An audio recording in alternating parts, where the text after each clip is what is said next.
I'm the author of Thriving at Nature's Pace. And again, I'm reading it with my mum because my mum unfortunately can't see, not well enough to read anyway. So we're going to do this, and we've been doing a couple of days. So we were going to hopefully go through the book. We're down there. I have a tiny little bookmark, so we're very much at the beginning. And I hope you've joined us. If you do join us, please share this and subscribe, and also consider getting your copy, Thriving at Nature's Pace, and spreading the word. So we're going to carry on from where we were.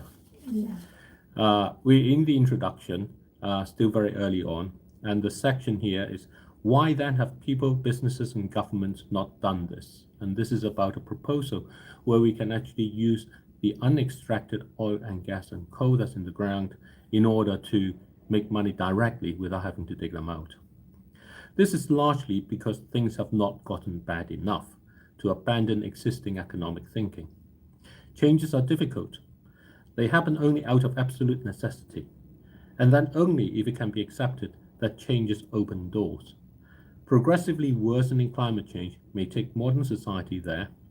There are signs that this is happening. Just want to add that I think this is quite an important part, because we actually do tend to stay in our comfort zones until we really are kicked out of it. So that's worth bearing in mind, which means in some ways that, by the time we actually get to move out of our comfort zones, it's often a bit too late. But hopefully, as this book says, it's not too late yet. However, modern economic thinking has no intrinsic value for nature. Its only role is to be a pool of resources to be exploited. It is therefore only valued when it is used. When it is not used, it does not come into the economic equation. This makes it impossible to see nature differently. And as an example, I remember when we first came to the UK, my mum and I, back in 1970s, we were in Trafalgar Square in London, and there were all these pigeons. And we thought, why have nobody eaten these pigeons? And that's the kind of perspective that says nature is valuable only because we can somehow make use of it in that way. But now we've come to appreciate we've eaten all the pigeons, and that's actually becoming a bit of a problem itself. This is clearly wrong, but as long as this fallacy persists, modern economics will always be extractive, no matter how hard it tries to be sustainable. It is also why it's necessary to introduce nature's currency. Modern society needs a counterbalance to values that are the intrinsic value of nature, to counter the extractive value of using and depleting nature. And I'd urge people really to think about that we need some way for us to imagine a currency that actually is nature untouched, valuable because we don't use it, because the currency that we use is always about what we can make by using it. How can all this come about? Ultimately, changes are triggered when both the physical and the economic environments fail. There will come a time with net climate change when the realization strikes that governments have run out of money. This is when the emergence may come about. This is also what makes this book unique. Climate change is the true advocate for change. The book is about what to do when the physical and economic environments fail. That means it accepts that the world will not move until it is in some sense too late. The migration to a new economy will only come when the existing economy has fallen. The ideas here are introduced for pioneers to test the paths to a new economy so that others may later know where it will be safe to tread. Looking behind the scenes of the economy. The modern economy is failing, all the signs are there, costs are increasing, and under this scenario, making money makes no sense when it cannot keep up with the bills. That is how the existing economy will fail. The recognition is still missing. However, that climate change is the reason why costs are increasing. Climate change is a spanner in the works of the modern economy. It increases the frictions and fundamentally reduces the capacity of the economy to continue to produce. These costs will continue to increase until they bankrupt the modern economy. And bankruptcy happens even to rich people when they carry too many costs. People can see houses being burnt by wildfires, harvests being destroyed by floods, and even lives being lost through storms and disruptions. They may recognize these things as driving up the cost for those affected. However, unless they are directly affected, they do not see these costs as affecting them. To see that, they need to look behind the scenes. Spruce Pine, for example, is a small town with only 2,000 people. It is in North Carolina, USA. This town popped up in the news in 2024 during the week when Hurricane Helene hit. Almost 2 feet of torrential rain fell on Spruce Pine. This is a whole year's worth of rain falling in a short time, flooding the town and the surrounding areas. It came into the news because the area provides 70% of the high-quality quartz the world uses to make semiconductor chips. That's basically, it produces sand. This highlights just how dependent the global economy is on things that everybody takes for granted and nobody even thinks about. The hurricane washed roads away. The fear was that semiconductor chip production would stop. Semiconductor chips are in literally everything. They are in every smartphone, airplane, and even in fancy lipstick holders. Few things in today's world would work without them. Delays and stoppages in quartz production would disrupt businesses in every industry. This will then be passed on to push up the cost of living for everyone. In the same week that this was happening in the US and on the opposite side of the planet, a weird typhoon, Typhoon Kraton, made landfall on the southwestern corner of Taiwan. 70% of the world's semiconductor chips are made in this region, and among them 90% of the most advanced chips. These advanced chips are the heart of the development of AI and lifting the value of the financial markets. Typhoons are common in Taiwan. However, they typically make landfall on the opposite side of the island. Semiconductor chip makers locate the fabrication facilities on this southwestern corner to stay safe. That is why this typhoon was considered weird. It was not only weird in making landfall on such an unusual location, but it was also severe and exposed the semiconductor fabrication facilities to its wrath. Both these events are the consequences of climate change. The fallacy is to argue whether climate change is responsible for 10%, 30%, or 50% of the chance of each seemingly random event occurring. That is all a distraction. The truth is simpler. Things that were considered safe are no longer safe. In today's modern society, a person going for a run has a semiconductor chip to track their route. That causes people to be impacted by the costs, even if they are 1,000 miles away from the hurricane and the typhoon. The economy is how people feel the cost of climate change in their lives. It hurts their wallets, and it's burning a hole in everyone's. The holes don't just stop there. The same typhoon closed the Taiwanese stock exchange for several days. In a 24/7 economy, unscheduled interruptions to financial transactions lead to increased costs. The modern economy's defenses are not designed to withstand constant barrages of blows. When the barrages come, climate change-related and unrelated disruptions collide into each other, and the cost to the economy multiply. In those same weeks as when the hurricane and the weird typhoon took place, dock workers in the US went on strike, causing what was feared to be one of the biggest disruptions to global distribution in recent years. In the same period, the Middle East was destabilized with missiles fired between Iran, Israel, and Lebanon. Wars were being fought in open conflict. These have disrupted crucial shipping routes between Europe, Asia, and America. 20 million container ships make 200 million trips around the globe each year in ant-like trails between ports on every continent. They move 1 billion container boxes to deliver goods to factories, shops, and people's homes each year. Every delay or disruption adds additional pennies to the prices that people will ultimately have to pay. Climate change disrupts the critical production and supply of goods and services throughout the economy. Disruptions increase prices. Increased prices trigger social unrest and cause further disruptions, and the costs compound. Techno-savior is no savior.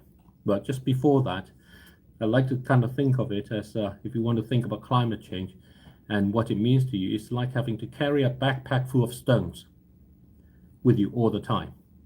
It just wears you down, basically. It doesn't stop you from going to the shop and doing those things, but everything just costs a little bit more in the energy you need to keep going, makes you trip a little bit easier, and ultimately all those things kind of gets on top of you. And that's kind of how it works for the economy. So techno savior is no savior. Yet this is still only half the story. The other half is the persistent and prevalent belief that science, technology, and growth will see modern society through. Rather than slowing down in the face of increasing headwind, this techno-savior approach calls for high-tech sledgehammer to bash a way through. It is fueled by an idyllic vision of a futuristic world. Financial and investment economists love this futuristic story. Businesses espouse it, and politicians devise policies around it. The Paris Agreement is an embodiment of this approach.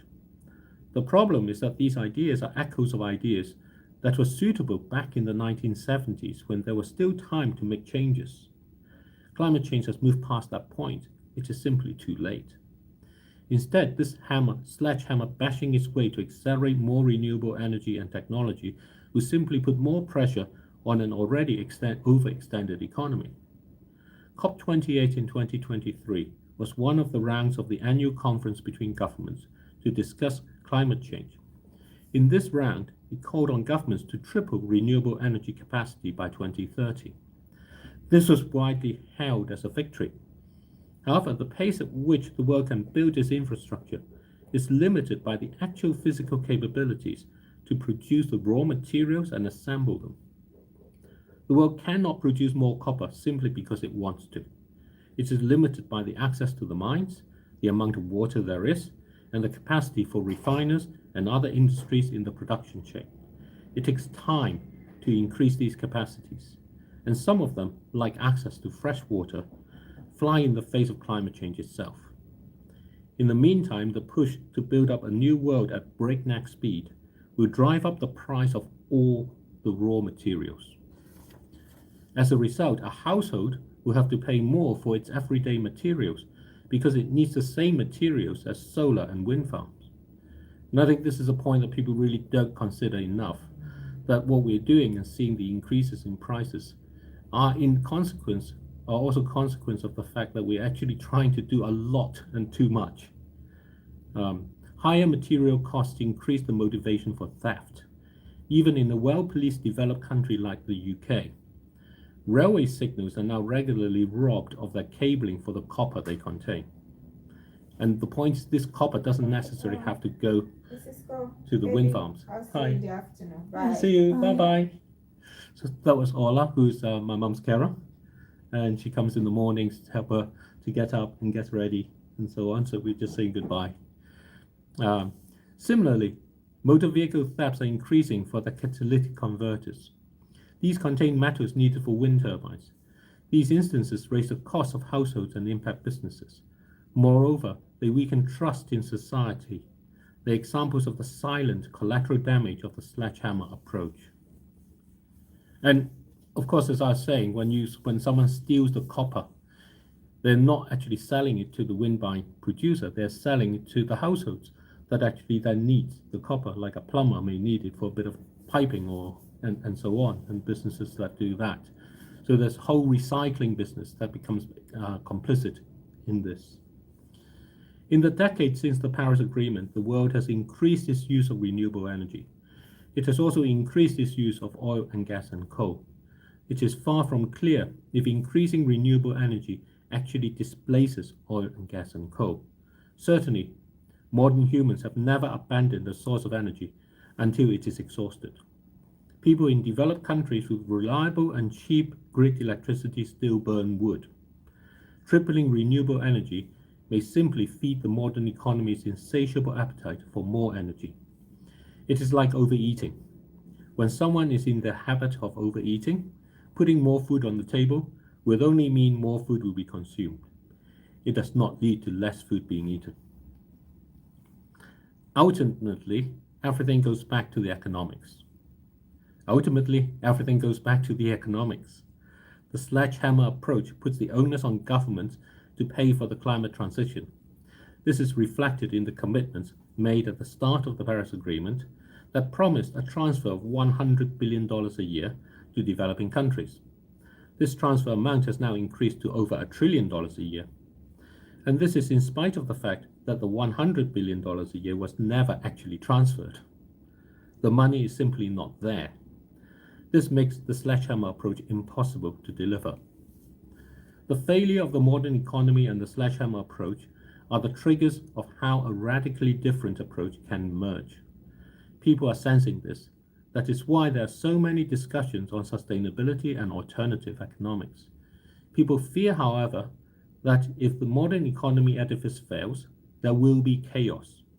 That hinders the willingness of people to accept that change is possible.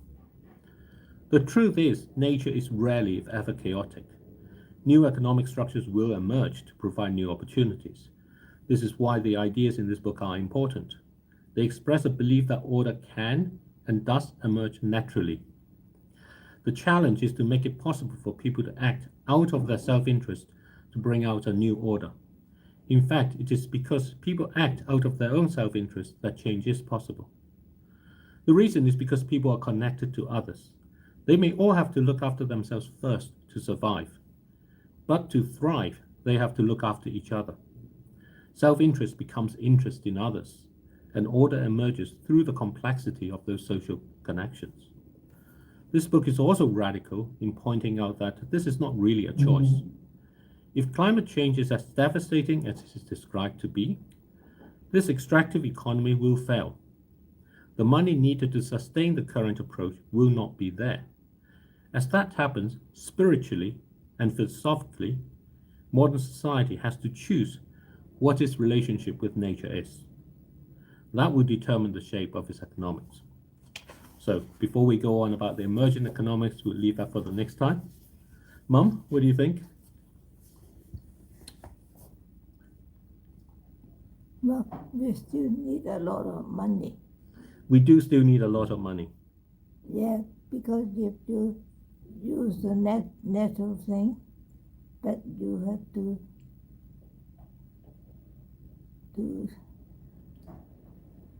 use manpower to help. Yes, and you do. So you do need the manpower to help, and you need to pay them in some way, Yeah. because they need an economics. And that's the basis of this book, and that's absolutely right again. Economics matter. We have to have an economics.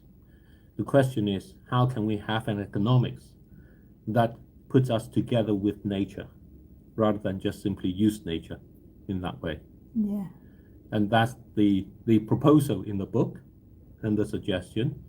And as for the money, what people don't realize is that people like my mum, who are aging, Yeah. Where can you get the money? are passing inheritance on as they go on through. Yeah. And it's expected that by 2030, $20 trillion will be passed on to their younger generation. And over the next decade and a half or two, there will be something like $100 trillion. So the question is, how do we want to think about that money?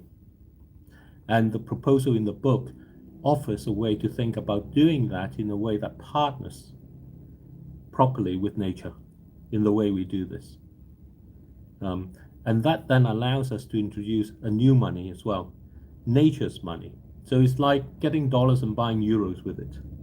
You swap it around. But here you can use the dollars to build the things you need. You can bring together the unextracted oil and gas and coal to partner with nature and exchange it for nature's money.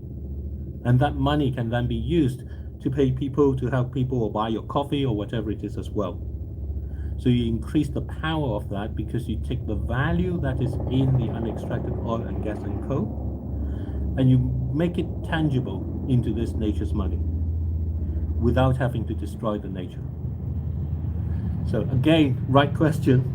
We still need the money. So how are we going to do that? And that's what this is about. So thank you, everybody. I saw that there were lots of comments. I will try and get round to them. Keep subscribing and following and let other people know. We're going to try this in most mornings. The timing is going to be a little bit different each time because my mum's schedule is not fixed along, but I'll get to her early. and we will look forward to spending more time with you.